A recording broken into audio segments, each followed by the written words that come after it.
Well, I'm so glad that you're here today. Get your worship guide out, if you will. Flip it over to the back side. We are continuing in our teaching series through the book of Philippians. And so last Sunday, we got about halfway through Philippians chapter 2. We talked about what it means to live from the inside out and what it means to show to the rest of the world what it is that God's doing on the inside. And today we're going to look at verses 19, or verses 20 to 30 there. We're going to talk about faithful friends, is what Paul talks about in the balance of Philippians chapter 2. I remember when I was in school, whether it was high school, middle school, or college, one of the worst days was to show up for the first period of class and the teacher or the professor would get up and say, everybody get out a piece of paper and a pen. We're going to start the class today with a pop quiz. That was always the worst because I knew I wasn't ready for it and this was getting ready to be a bad deal. Well, I'm going to start my message today with a pop quiz, okay? So I want you to get your worship guide out and I want you to get a pen. There should be one in the seat in front of you. And I want you to just a number 1 through 10 down on your sheet. Just find some place on there, write 1 through 10. We're going to do this really quickly, okay? So I'm going to ask you some questions. I'm going to tell you the answer real quick. But all the first 5 questions of the pop quiz all have to do with the year 2020, okay? So COVID was going on. Most of us were at home at the time, so you should be able to remember these, or we'll see how you do. All right, here we go. Question number 1. In 2020, who was the richest person in the U.S.? Just write it down real quick. We're going to go through these really quickly. Richest person in the U.S. 2020. The answer is Jeff Bezos, okay? So see how many of you got that. 2020, who won the Heisman Trophy? All right, 2020, who won the Heisman Trophy? Write it down just real quickly. The answer is Devontae Smith. 2020, what was the most streamed TV show during the year 2020? Just write it down right there. That's question number 3. The answer was The Office. In 2020, who was crowned Miss America? Just 6 years ago. We were all at home during COVID. Who was crowned Miss America in 2020? It was Camille Schrier. How many of you got that? Nobody. All right, 2020, this is number 5. Who won the Oscar for the best actor? Oscar won the Oscar for the best actor in 2020. Anybody? Joaquin Phoenix. All right, those are the first 5. And if you're probably like me, you didn't do very well on those first 5. And the reason is, listen, the reason is we forget yesterday's headlines. We forget the news. News cycles come and go, and they go out of our mind. All right, now here's the next 5. Question number 6. You'll probably do a whole lot better on the last 5. Question number 6. Name an influential teacher that helped you in school. Just write it down. An influential teacher that helped you in school. Number 7. Name a friend that helped you during a difficult time. Just write it down. Number 8. Name someone that taught you something worthwhile in your life. Number 9, name someone that you enjoy spending time with. Just write it down. If you're sitting next to your spouse, you better put their name down. Number 10, name somebody that you know that inspires you. Just write their name down. All right. I would bet that you did a whole lot better on the last 5 than you did on the first 5. And here's the point. The people that matter the most to us in life are not the people that have the most money. They're not the people that are the most athletic, the people that are the best looking, the people that are the most talented, or the people that are the most influential. The people that matter most to us in our life, the people that make the most impact on our lives are the ones that consistently show up and the people that truly care. That's true in every single one of our lives. Let's do another quick exercise, okay? I want you to think of somebody in your life that you greatly respect, that you greatly admire, that you love, that you absolutely think the world of this person, okay? So think of that person. I mean, you highly respect them, you admire them, you just think the world of them. Now, I don't want you to think of their name, but I want you to think of what it is about them that that causes you to respect them, admire them, to just really think the world of them. Someone that you have in high esteem, okay? So I want just 3 or 4 of you to help me. I want you to tell me what it is, just holler it out, what it is that you respect, admire, what makes that person to you. Don't say their name, because that would embarrass me if everybody yelled out my name. I'm just kidding. Several of you, just tell me what it is about that person that makes you think that of them. Loyalty, great. What else? Compassion. What is it? Perseverance. Great. What else? Discipline. Great. All of these things are fantastic answers. And the reason that we just did that, the reason that I asked you that is this. I contend that the things that make people attractive to us, the things that make people stick out to us, are their character and their attitude. It's not how much money they have. It's not how talented they are. It's not whether they're good looking. Nobody in here said, I really respect somebody because they're good looking. Maybe it's, none of us have good looking friends. I don't know. But those aren't the things in life that make people attractive to us. It's their character and it's their attitude. Now, sometimes when we think about people in the Bible, we forget that they were just real people, just like us. And they needed friends, they needed relationships just like we do. And in the New Testament, the Apostle Paul talks a lot about his friends. As a matter of fact, he names a number of different friends. He talks about Luke. Luke was a doctor, and Luke was a friend, a companion of his. He talks about Barnabas. He talks about Silas. He talks about Aquila and Priscilla, all friends of Paul. But in the last part of Philippians chapter 2, Paul names 2 friends of his. He names Timothy and he names Epaphroditus. Now, Timothy, many of you have probably heard of because there's 2 books in the Bible named Timothy. A lot of you think that I just made up the name Epaphroditus and you don't even think that's a real name. But we're going to look in Philippians chapter 2, and Paul names both of these guys as friends of his. Now, just as a reminder, Paul's writing from prison. What's fascinating is what Paul doesn't do. He doesn't complain. He doesn't ask for sympathy. He doesn't talk about how unfair everything is for him. Instead, he starts talking about 2 friends of his, people that impacted his life. 2 names of people that if we're just reading through this passage of scripture, we might just jump over their names and not even stop to look at them. And Paul's not even talking about miracles that happened or conversions that were happening or even messages, sermons that he preached. He's talking about ordinary people, ordinary, faithful people. And Paul highlights them, I believe, for a reason. And I believe Paul wants us to see the kind of people that God uses, the kind of faithful friends that he had in ministry. Here's our target statement for the message today. It's right there at the top of your notes. What I believe God wants to teach us in the message today, and it's this. God moves his mission forward through ordinary people who choose faithfulness over fame. God moves his mission forward in this world through people that choose faithfulness over fame. Let's jump into Philippians chapter 2, begin reading in verse number 20. The Bible says this, I have no one else like Timothy who genuinely cares. If you circle or underline the words genuinely cares about your welfare. All the others care only for themselves and not for what matters to Jesus Christ. But you know how Timothy has proved himself like a son with his father. He has served with me in preaching the good news. I hope to send him to you just as soon as I find out what's going to happen to me here. Here's what I want us to learn from these verses. Number 1 is this. God uses people who care more than they have to. God uses faithful friends in life that care more than they have to. Now, Paul starts with this guy, Timothy, and he says something remarkable about him. He says, I have no one else like Timothy who genuinely cares. He's not saying that Timothy is more gifted than anybody else. He's not saying that Timothy is a better speaker. He's saying Timothy is rare. He shares my values, and he's not just carrying out assignments that I've given him. And he uses the word genuine. And I think the word genuinely is important here because he's saying it's authentic. And he's not doing it for recognition. Timothy genuinely cares about people. Timothy didn't care if people noticed.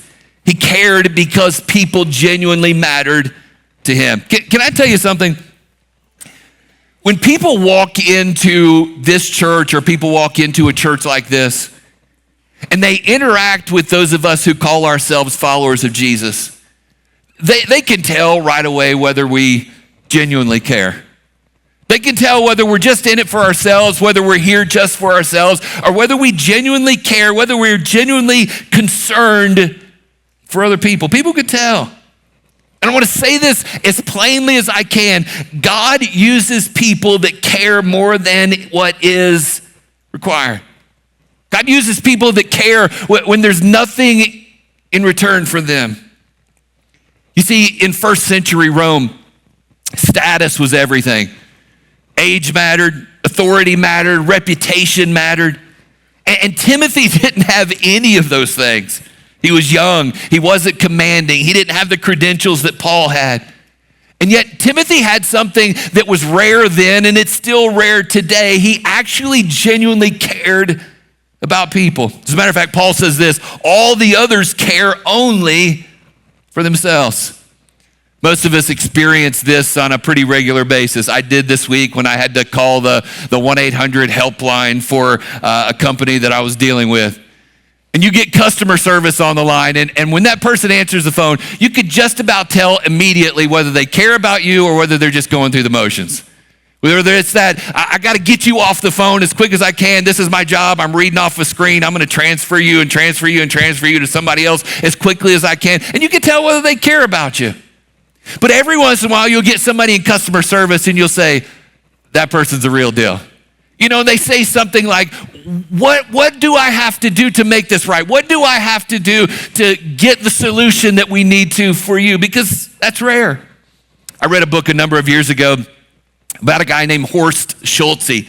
Horst Schulze took over the Ritz-Carlton at a time when the Ritz was struggling. The organization was struggling. Service was inconsistent. Morale was low. Customers didn't feel cared for. And when Horst took over the Ritz-Carlton, he said at the time, I don't believe that it's a problem with our hotels. I don't believe it's a problem with branding. I don't believe that we have a problem with advertisement. He said the problem is with people. And so what he decided to do is he began to pour into employees. And he began to show value and dignity and trust and give responsibility to all the employees of the Ritz-Carlton, even to the point where he made up a rule in the Ritz-Carlton that every employee, from those that cleaned the rooms all the way up to upper management, had the authority to spend up to $2,000 without anyone else's approval to fix any problem that a customer had. And so whether you were cleaning a room or whether you were at the front desk or whether you were in an office somewhere, you had the authority to spend $2,000 to fix somebody's problem. And what began to happen when employees felt valued, they began to then put value on all of the customers. And what was a struggling hotel chain at that time turned into one of the most respected service brands in the world because they valued people. And Paul highlights this same principle when he commends Timothy. He doesn't praise him for his talent or his preaching or his leadership ability. He said this guy genuinely cares for people. Here's the thing. When you genuinely care for somebody, it leaves a mark. It leaves a mark. You see, most of us in this room, when we went through those first 5 questions, we couldn't remember who had the most money or who was the most talented or who was the most athletic or who was the best looking person in 2020. But all of us remember that teacher or that friend or that person that inspires us. And here's the reason: because caring leaves a mark. Let me give you an illustration. Imagine that in your house, in your kitchen, on the kitchen table, there's 2 boxes. And on those 2 boxes, one says, my comfort, and the other one says, they're good. Every single one of us, as we make decisions in our home, those decisions go in one of these 2 boxes. My comfort, they're good. Every time I make a decision at the house, it goes into one of those 2 boxes. My spouse or my kids or maybe my parents. They do something to frustrate me, or they do something to irritate me. And the way that I respond to my spouse, to my kids, to my parents goes in one of those two boxes. I can either respond with my comfort. This is what I want to do. This is what makes me feel good. This is how I'm going to respond. Or I can respond with their good. You see the dishwasher needs to be emptied. You see that the clothes in the dryer are done and they need to be folded. And I could do one of two things. I could respond with my comfort and just pretend I didn't know that the dishes were clean. I could respond with my comfort and I could start the dryer going again and hope that my wife comes by and she does it. Or I can respond with, they're good. Somebody hurts my feelings at the house.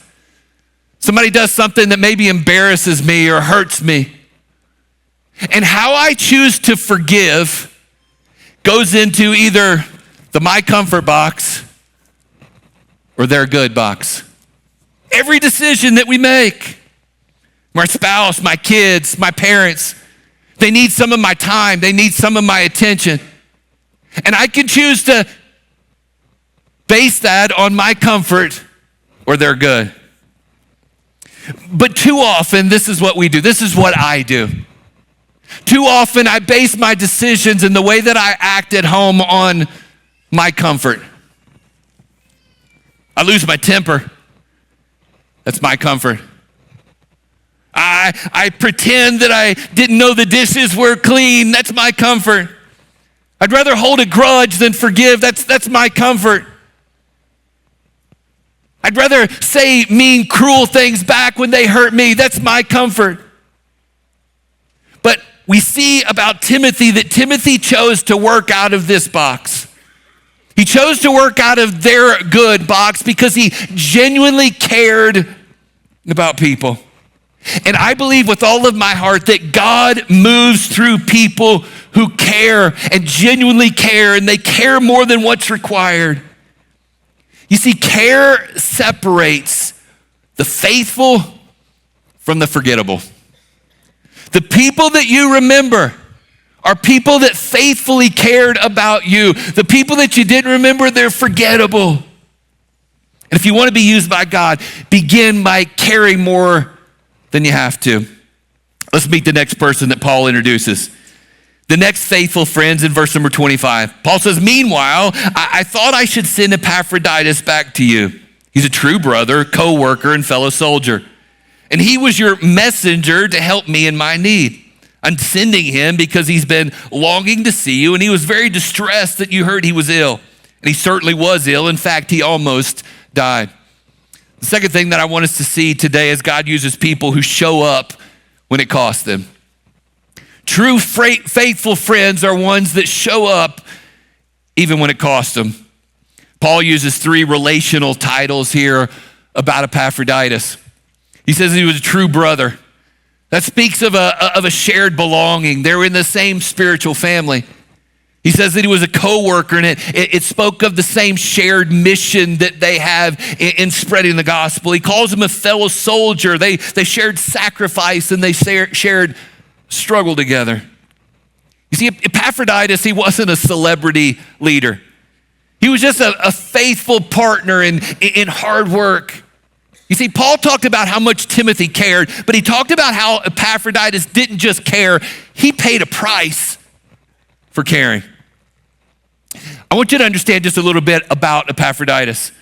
He was sent by the Philippian church to Paul in Rome at this Roman prison, and he was sent there to deliver resources and encouragement and practical help to Paul. Now, on the surface, that doesn't sound very heroic, but when you understand what that entailed, it's a little bit different. When you understand travel in Rome at that time was very dangerous.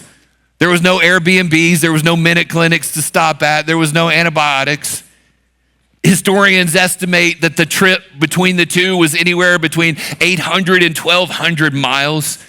It would have included a lot of walking, possibly riding horseback, definitely being on a ship. And Epaphroditus was exposed to illness and thieves and storms and exhaustion. And Paul tells that Epaphroditus on this trip, he nearly died. He truly risked his life. He was a faithful friend to the point where it cost him something. When I think about our church, when I think about many of you, there's lots of people in this room that you're like Epaphroditus. You don't have a title. You most likely, we don't know your name. And you rarely get noticed or praised for what you do. But if you stopped doing what you do every week around our church, we'd notice. Did you know that every single Sunday morning, there's people that show up here many times before 6 a.m. to get ready for our 3 services on Sunday? There's people that are working and straightening chairs and cleaning up trash and getting everything ready. People that invest in your children, that they clean up all the trash and the coffee cups that we leave between 3 services, straightening up chairs, running sound, lights, audio, video, leading small groups, helping you find a parking place and a place to sit. No spotlight, just faithfulness, owning responsibility. That was who Epaphroditus was. About 10 years ago, my daughter and I were on a trip and we were in San Francisco. And we went and made sure that we went and saw the Golden Gate Bridge. Super impressive, over 1.5 miles long. And on the other side of the Golden Gate Bridge, there's a little hill that most tourists, and we did it, most tourists drive up so you can get a good picture of yourself in front of the Golden Gate Bridge. And when you take pictures of the bridge, most people take pictures of how vast it is and the 2 large beams that are there and the cables that stretch across and just how beautiful it is. But nobody ever goes and gets pictures of the base of Golden Gate Bridge. But there's huge pillars that hold this thing with concrete down into the floor, into the bed of the floor of the water. And without that base, without those pillars, you don't have a Golden Gate Bridge. But nobody goes and takes pictures of that. When I think about that, I think that's exactly how Epaphroditus was. He was a support beam for Paul and for his ministry. He was a faithful friend that Paul was dependent upon. I want you to know today that the people God uses are rarely impressive people. They're just people like us that just decide we're going to be present. We're just going to keep showing up. So here's the question. What has God invited you to do that maybe seems a little inconvenient? Maybe a little uncomfortable? Maybe a little costly? A few minutes ago, you heard from Sheila about our small groups. And for us to be able to continue to grow and help everybody get into a small group, we need more small group leaders. We need more host homes for people to host small groups in. And maybe for you, God is saying, hey, I don't necessarily want you to lead a group. I just want you to open up your home. Maybe God's saying to you, I want you to lead a group and I want you to help facilitate discussion. And you say, I can do that. I don't know what it's going to look like, but I can do that. You see, faithfulness is doing what needs to be done long after the excitement wears off. You see, I can stir everybody up to do stuff and get excited about stuff, but faithfulness means I just keep going and I keep doing it even when the excitement is gone. And God uses people that just keep showing up even when it costs them. As we close this morning, I want you to look at one more verse, verse number 29. Paul says, welcome him in the Lord's love with great joy and give him the honor that people like him deserve. I want you to notice this. God uses people who live for something bigger than themselves. God uses people that say, I'm not just living for today. I'm not just living for myself. I'm living for something bigger than me. I don't want you to miss this today. Paul's writing from prison. And instead of asking for sympathy, he's telling them to honor other people. That tells us a lot about Paul's perspective.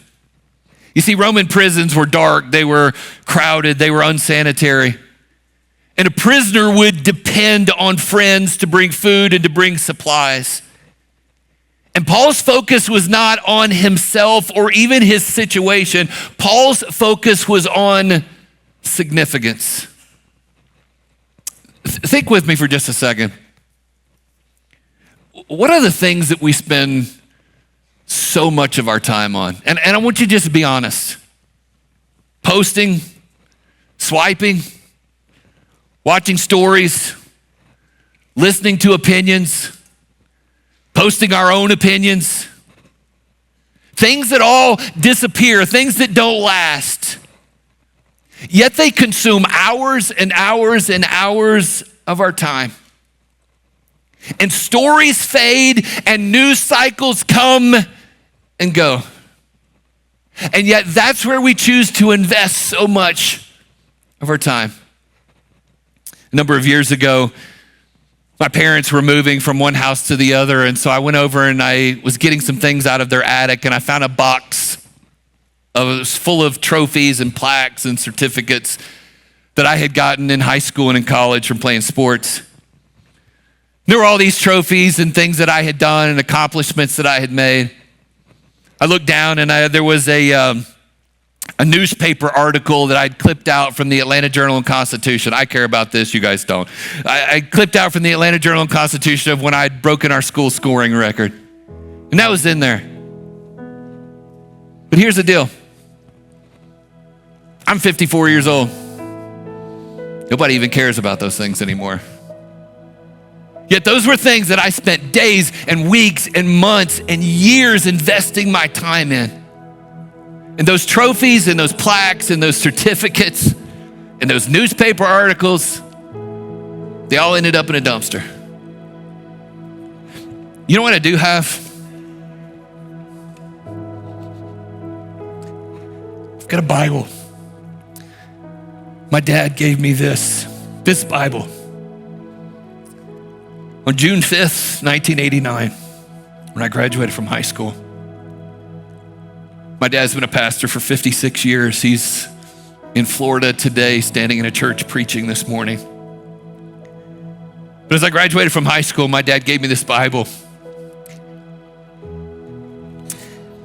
He wrote some of the most heartfelt things in the flyleaf of this Bible that he's ever spoken to me. He wrote 6 principles for life that he said, hey, live by these things. Not look at them often. Can I tell you, I wouldn't take $1 million for this? Because this is legacy. This is what he left in me. See, that's living for something bigger than yourself. It's living for something that will outlive you. Too many of us, we spend our life asking this question, how do I protect what I've earned? But Paul asked this question, how do I invest what I've been given? You see, one question leads to comfort. Another question leads to meaning. Popularity is loud, but it's temporary. Legacy is quiet, but it's enduring. It lasts. And Paul chose legacy. So here's the question that only you can answer today. What are you giving your life to that will last when you're not here? Because comfort never leaves much behind. When my daughter was in high school, she ran track. One of the events that she ran in was the 4x100. In the 4x100, there's 4 runners, and they each run 100 meters. And they have to carry a baton thing and run your 100 meters, and you pass it on to the next person. And that person runs their 100 meters and passes it on to the next person, and that's the race. One thing that's interesting about the 4x100 is this, is the goal is not to hold on to the baton for the whole time. As a matter of fact, if you hold on to the baton for the whole time, your team is disqualified. You have to run your race and then pass it on to somebody else. Paul knew this. His job was not to finish famous. His job was to finish faithful. And then take what he'd been given and pass it on. Meaning in life, it comes from contribution, not from consumption. And that was Timothy. That was Epaphroditus. That was Paul. You see, God's not waiting for you to be impressive. He just wants you to be available. So you can ask yourself a couple questions today. You could say, hey, do I have any friends like that? Do I have faithful friends like Timothy and like Epaphroditus? Do I have people that are passing on a legacy? But you can also ask the question, am I that kind of faithful friend? Do I genuinely care about people? Do I show up for other people even when it costs me something? Am I living for something bigger than myself? Because popularity is loud, it doesn't last very long. Legacy is quiet, but it endures. I pray today that the Holy Spirit has spoken to you. And as you've heard him speak, that you'd say, Lord, I want to be that kind of friend. I want to be somebody that just keeps showing up. I want to be somebody that gives of myself, even when I'm not getting anything in return. And God, I want to live for something bigger than me.